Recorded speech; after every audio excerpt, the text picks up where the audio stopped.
Hey guys, I'm Anna, and today I'm going to show you how to fix Dick's Sporting Goods app not working.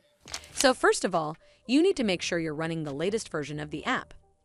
Open up App Store on your device, and then tap on this search icon in the bottom right corner. Then search for the Dick's Sporting Goods app, and if you see this update button right next to the app name, simply tap on it to make sure you're running the latest version of the app. But if you still encounter this issue, then you need to clear App Cache. Go to your device settings and then scroll all the way down to General and tap on it. Then tap on iPhone Storage.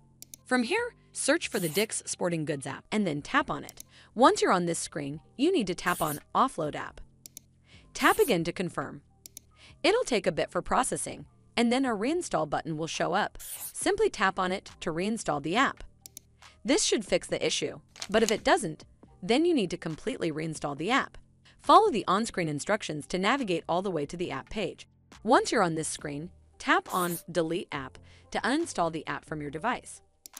Once uninstalled, you need to open up App Store and then search for the Dick's Sporting Goods app right over here in the search bar, and then click on this Get button to install it back on your device. Hopefully this will fix the issue, and if it did, then make sure you give this video a super thanks by clicking on this heart icon to help support the channel, and don't forget to hit that subscribe button. We'll see you in the next one.